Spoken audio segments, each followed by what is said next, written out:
Hello and welcome to Tech Deals. Which graphics card should you buy for under $300? Today, we have a 4-card roundup from AMD and NVIDIA to find out which one is the best deal. Recommendations and upgrade suggestions will come later in the video. Today, we have 17 games tested at both 1080p and 1440p. We'll look at the frame rates, percentage differences, and even dollar cost per frame per second to find the absolute best deal in terms of raw performance. The 4 cards we're looking at today include 2 different price points, at least at the time we're filming this. Naturally, prices do vary over time. You will find links in the video description to Amazon, Newegg, and eBay so you can easily check current prices.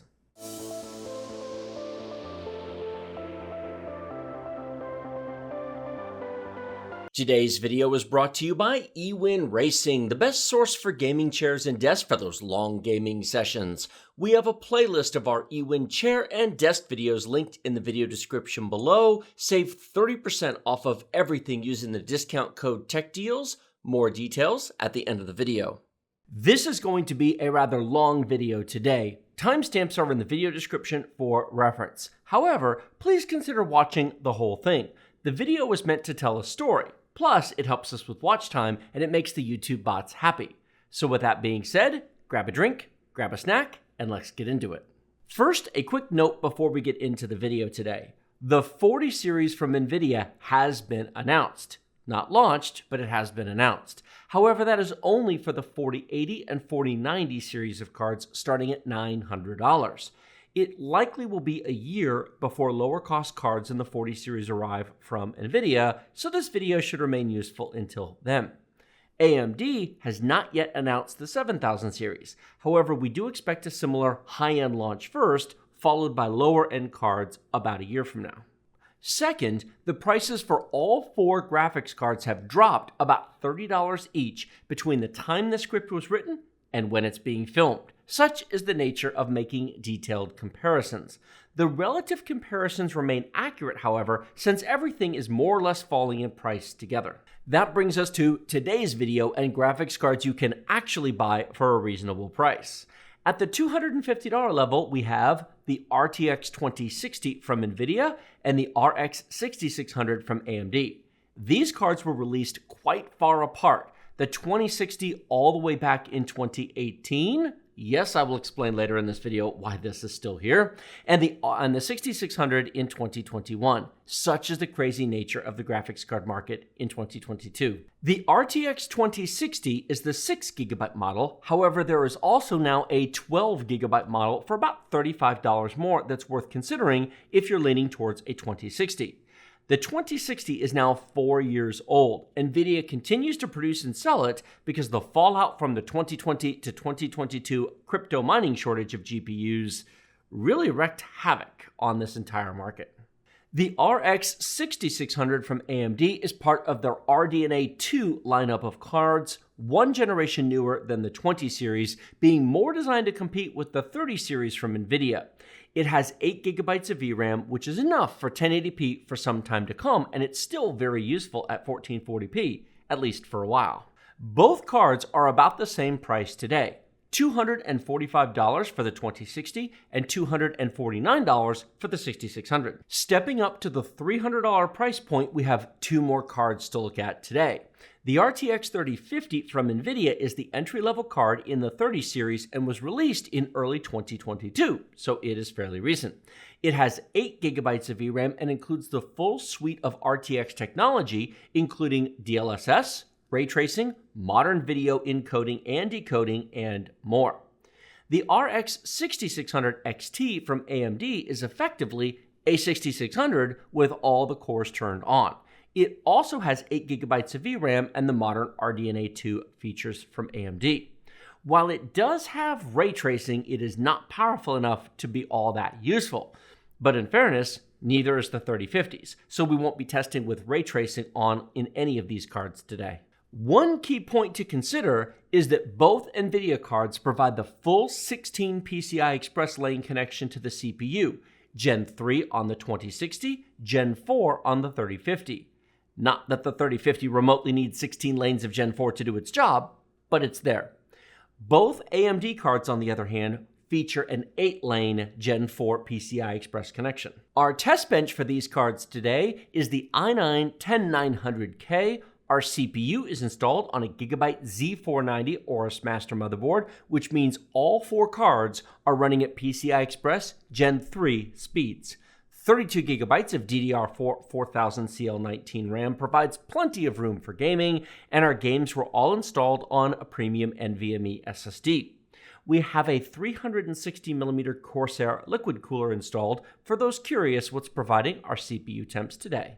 Our first game today is Anno 1800, a 2019 game that shows how well modern GPUs can run well-optimized games. You're watching 1080p, high detail, and all 4 cards run this very well. In the upper left-hand corner of the screen, we have the RTX 2060. In the upper right-hand corner, we have the RX 6600, our pair of $250 graphics cards. In the bottom left corner, we have the RTX 3050, and in the bottom right-hand corner, we have the RX 6600 XT, our pair of $300 graphics cards. Here is the chart showing the 1080p and 1440p performance with average frame rates and 1% lows. All 4 cards are completely playable at 1080p, with the RX 6600 XT bringing in the lead at 152 frames per second average and 108 1% low at 1080p, 100 frames per second average and 74 1% low 1440p. Notice the difference between the 6600 and 6600 XT. It's 18% at 1080p and 20% at 1440p. The RTX 2060 is almost even with the 6600. Considering these cost the same, that's not bad for an older card left over from 2018. Sadly, the RTX 3050 is the slowest of the bunch while costing the most at $307 at the time of writing this script. There is a whopping 50% performance gain from the 3050 to the 6600 XT for the same price. Will that hold for every game? Let's continue on to find out. Assassin's Creed Odyssey is next, and this also runs very well on all 4 cards at 1080p and decently at 1440p. You're currently watching the 1080p tests here, and I want to call your attention to something. The RX 6600 and the RX 6600 XT have effectively the same performance. How can that be, you ask? Great question. Would you believe me if I told you the i9-10900K at 5 GHz is CPU bottlenecking the 6600 XT? It is, to an extent. However, part of that may also be the Gen 3 PCI Express bus, and thus the 8 lanes of Gen 3 holding the card back, because an RTX 3090 Ti at 1080p gets 145 frames per second on the same CPU at the same settings. It's also possible the VRAM speed or VRAM bus bandwidth just doesn't like this game at 1080p, because as you can see on this chart here, the 1440p performance between the 6600 and the 6600 XT are not the same. 78 frames per second average on the 6600 and 90 frames per second average on the 6600 XT.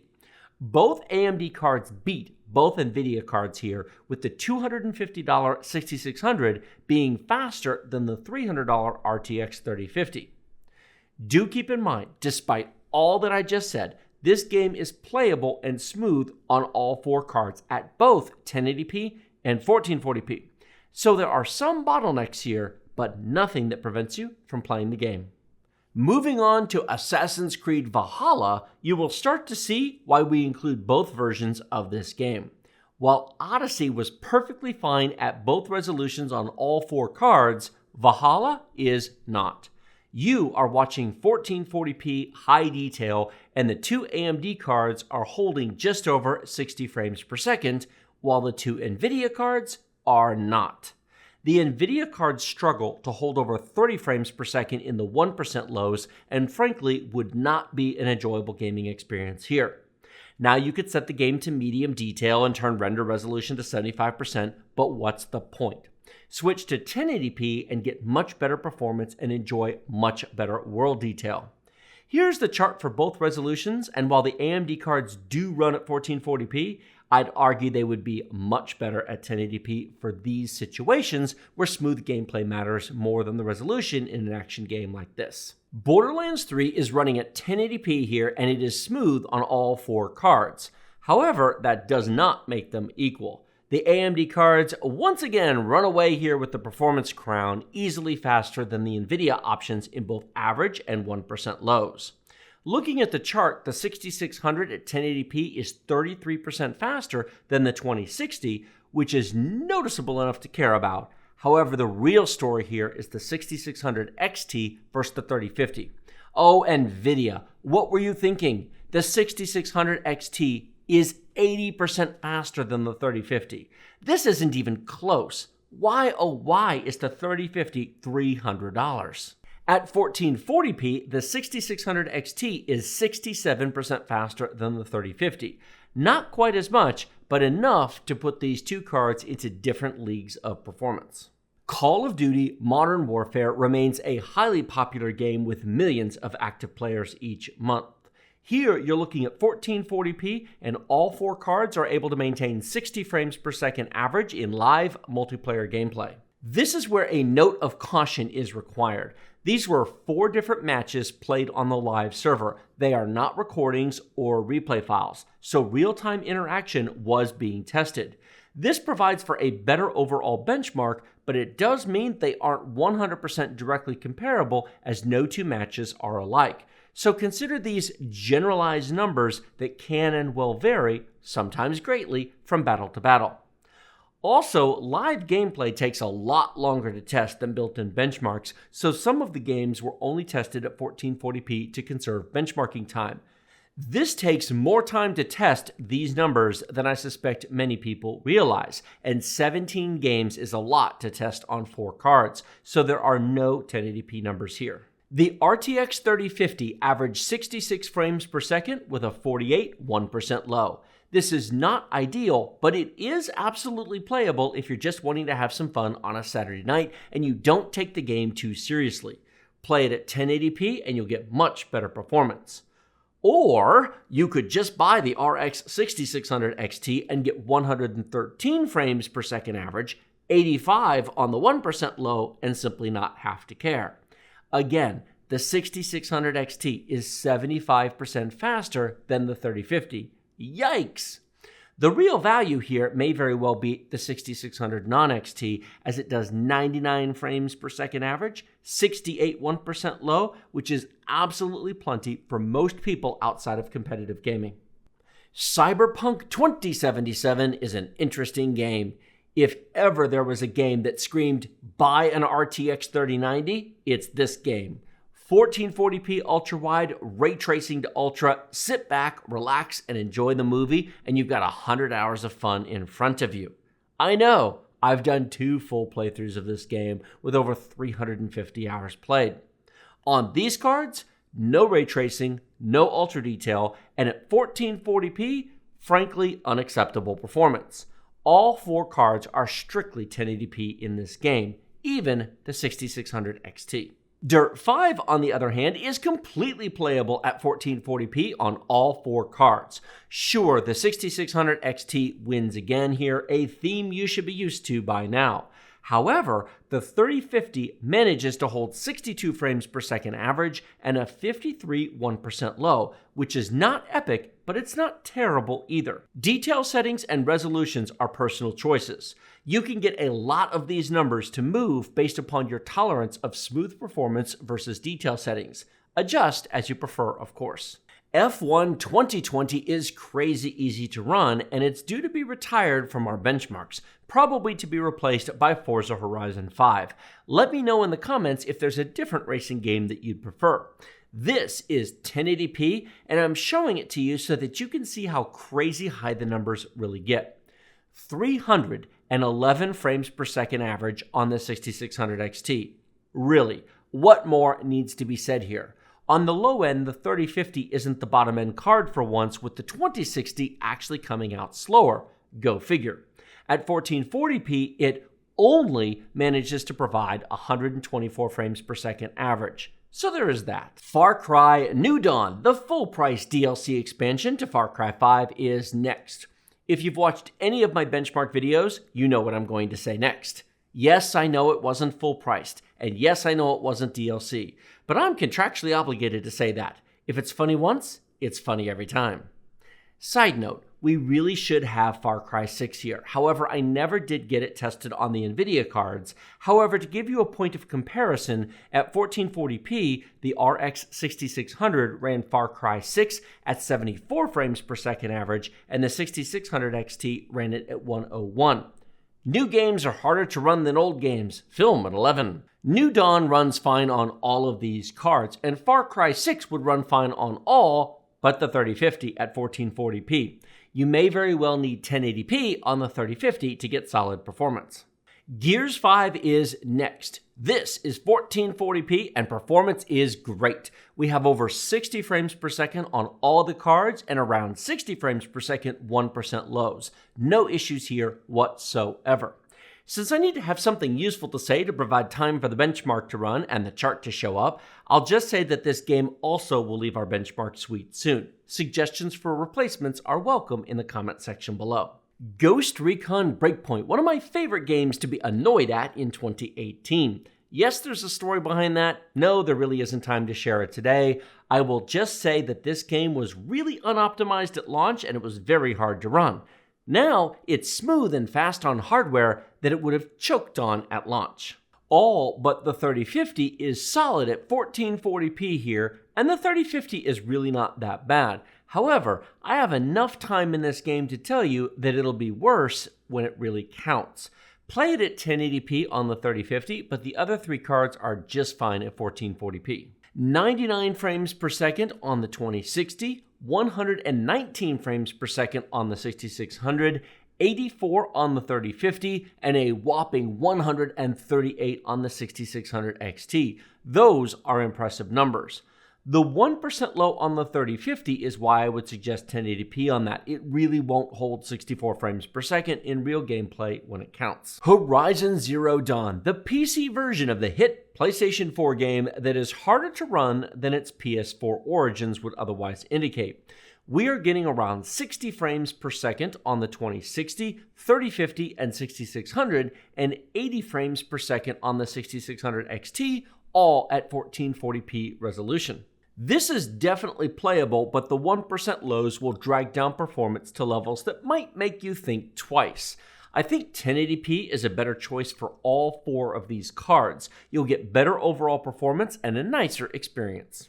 At 1080p, we have 84 frames per second on the 3050, and it just goes up from there. Even the 1% low on the 3050 is above 60 frames per second, which is both awesome and sad at the same time. A $300 graphics card in 2022 that can hold 60 frames per second in the 1% low at 1080p high detail doesn't sound epic when you say that out loud, does it? Here is the chart for Red Dead Redemption 2. I'll be honest, this game is brutal at 1440p. Don't even think about it on any of these cards. Play it at 1080p instead. Shadow of the Tomb Raider is a 4-year-old game having launched in 2018. A 2018 game should be easy to play at 1440p on $300 graphics cards, right? Well, sort of. 3 of the 4 cards do pretty well here. Can you guess which one struggles? If you pick the 3050, congratulations, you have been paying attention. It'll do it, but you probably want to turn DLSS on here to really even things out. The Division 2 is one of my favorite games from 2018. The 3050 struggles a bit here, however, I can tell you that in actual gameplay, it is absolutely just fine, as I've played live gameplay on the 3050 in this game. All 4 cards will play at 1440p without an issue. Watch Dogs Legion at 1080p is playable on all of these cards, including the 3050. This is without DLSS on, so if you really want a bit more performance, you can always turn that on. However, at 1080p, it does get kind of muddy, so that's a personal choice. The 6600 XT crushes it here with 123 frames per second average and 89 1% lows. The 6600 is not far behind with 113 average and 83 1% low, and the 2060 falls behind a bit at 88 average and 70 1% low. World of Tanks runs great at 1440p on all 4 cards. No issues at all. I really have nothing else to add here other than all 4 cards would also play World of Warships at 1440p without complaint. Frankly, along with a host of other such games ranging from Overwatch to GTA 5 and everything else in between from 2015 to 2017. That was, to put it mildly, a lot of game testing. Allow me to take a moment and say that if you love our content and you want to see us publish more, please consider joining Patreon for just $2 per month or $20 per year. You get early access to filming scripts, benchmark charts, and the money raised helps us buy all the hardware we test. The RTX 2060 was sent to us back in 2018. However, we had to buy the 3050 and both AMD cards, as product samples are very inconsistent from all companies. Now, let's take a look at some average charts starting with the 10 games that were tested at both 1080p and 1440p. Here, you can see how well each card really does when the highs and lows are smoothed out with an average. The RTX 2060 from 2018 beats the RTX 3050 from 2022 by a hair.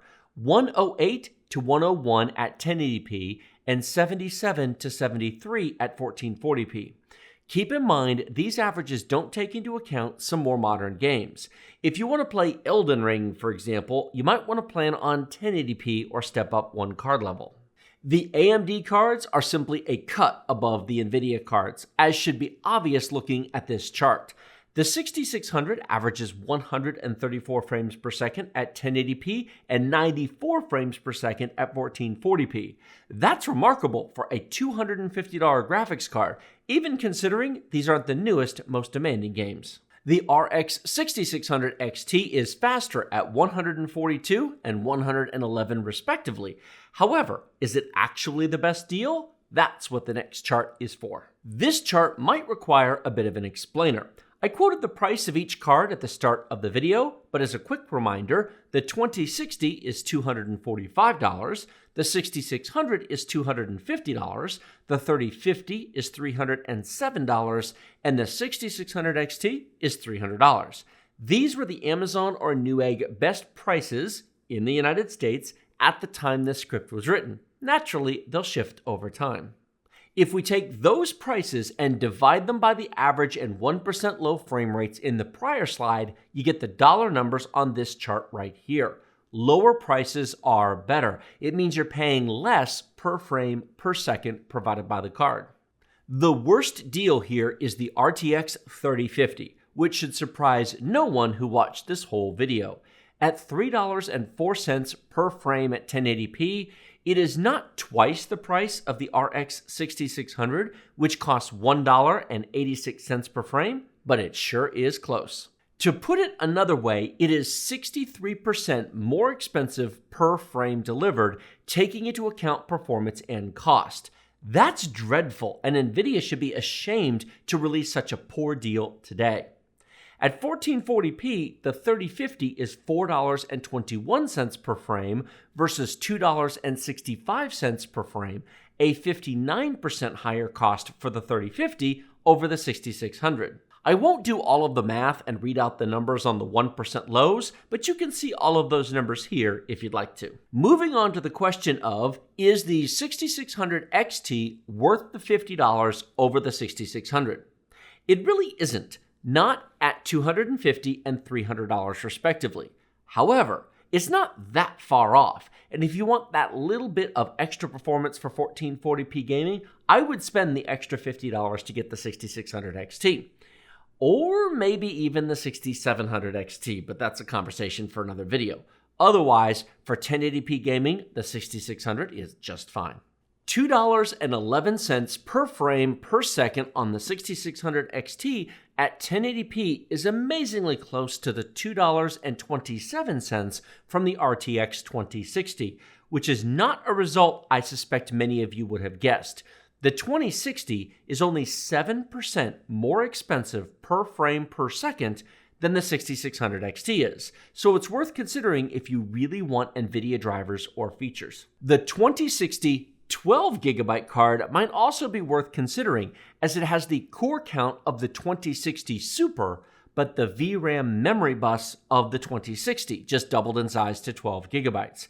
That might sound odd, but if you can find the 2060 12GB for $30 or $35 more than the 2060, the extra performance of the cores adds 3 to 5% to the performance, and the 12GB of VRAM will definitely help it last longer versus the 6GB model. Let me know in the comment section below if you would like to see a video on the 6GB versus 12GB 2060. We have not tested this yet, however I will if we get enough people asking for it. Here is the percentage difference chart using the 3050 as the baseline. This does not take into account price, it is straight performance here. At 1080p, as compared to the 3050, the 2060 is 7% faster, the 6600 is 33% faster, and the 6600 XT is 41% faster. At 1440p, the numbers shift slightly, but the theme remains the same.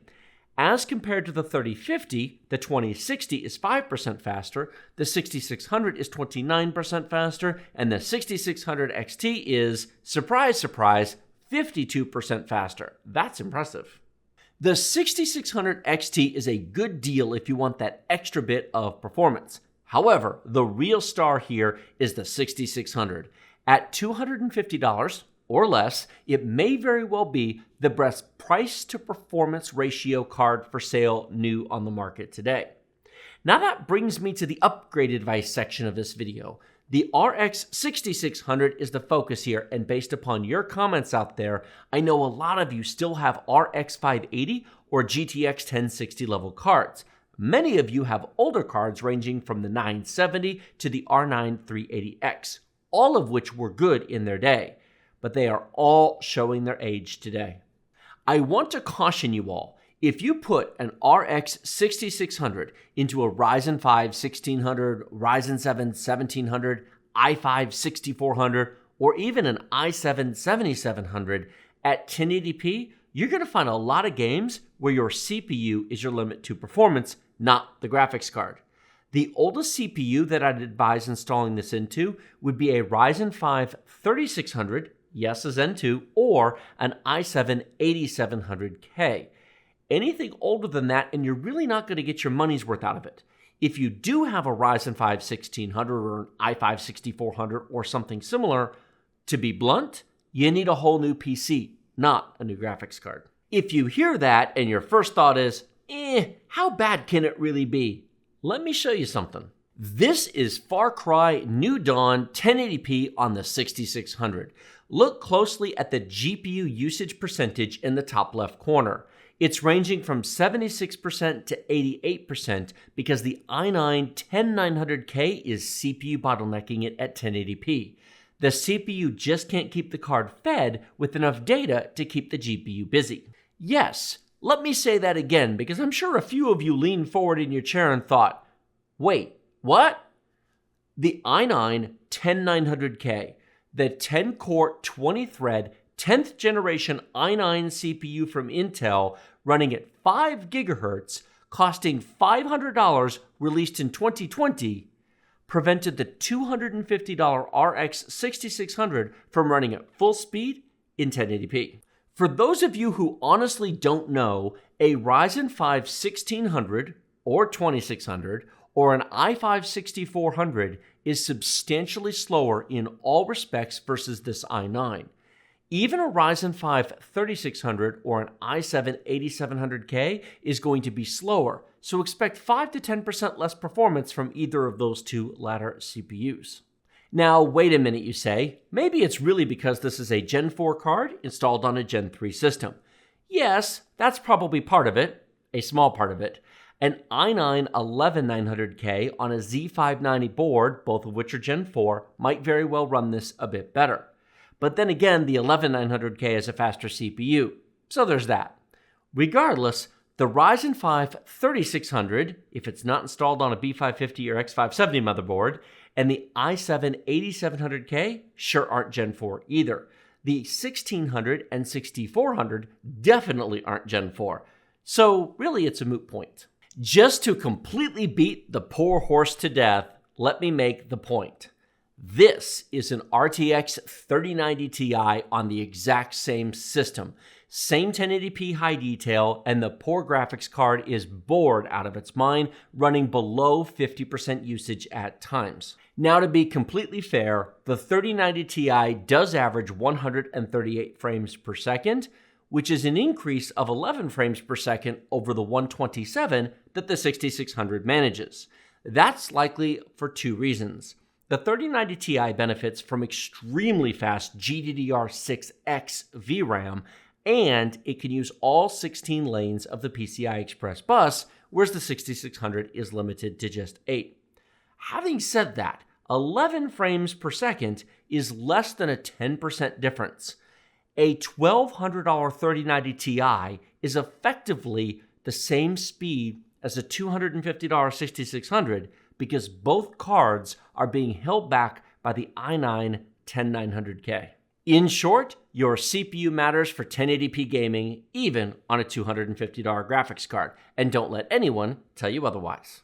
Ewin Racing has a wide selection of chairs to fit all shapes and sizes of gamers, ranging from petite to cuddly. They have something for every type of gamer. Not just sizes, but colors and material options as well, including red, blue, purple, pink, orange, and more, plus cloth and leather choices. We have over half a dozen chair and desk videos in a playlist down in the video description below. We also have a very special offer just for techdeals viewers. Save 30% off of everything using discount code techdeals using our link in the video description.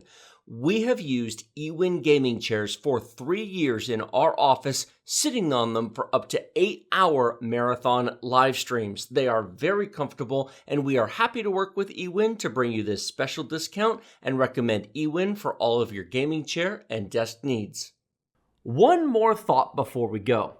Some of you may very well be looking at your computer screen or phone or whatever you're watching this on right now and say, Tech, you didn't include the 3060. Why is the 3050 here? It's not performance competitive with these cards. You're right, it's not. It's price competitive, as much as you can call it price competitive. When I started testing these cards, putting together the charts, and writing the script, these were the cards that were $300 and less. The 3060 was over $400. There was not a single 3060 under $400 at the time. As I'm actually recording this, yes, you can now find 3060s for under $400, but I can't go back and redo the entire video the day before we're going to publish it just because of that one point. The other card worth considering is the 6700 XT, which is also not here. That card was in the $430 to $450 range at the time we did the testing, built the charts, and wrote the script. You can now find a 6700 XT on the day I'm recording this for $359. That's crazy. That card is a cut above all of it. If you really want to know what the deal is, at least right now, it's a 6700 XT. It just isn't in the video, so there's that. It's also substantially faster than a 3060. They both have 12 gigs of VRAM, which is really nice. And the 2060 kind of made sense when I started this video, but now that the prices have come down, it sort of doesn't. C'est la vie.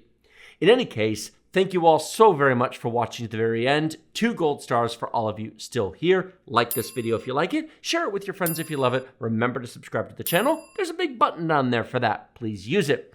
If you want to support us, I mentioned earlier, Patreon. $2 a month or a flat $20 for the entire year. Early access to filming scripts, early access to benchmark charts. All of these benchmark charts have been on Patreon for more than 2 weeks between the time I put them up and the time I actually recorded this video. We've been working on CPU tests and a variety of other things in that time. Consider supporting us. It'll help us bring more videos. Thank you all so very much for watching. I'll see all of you next time.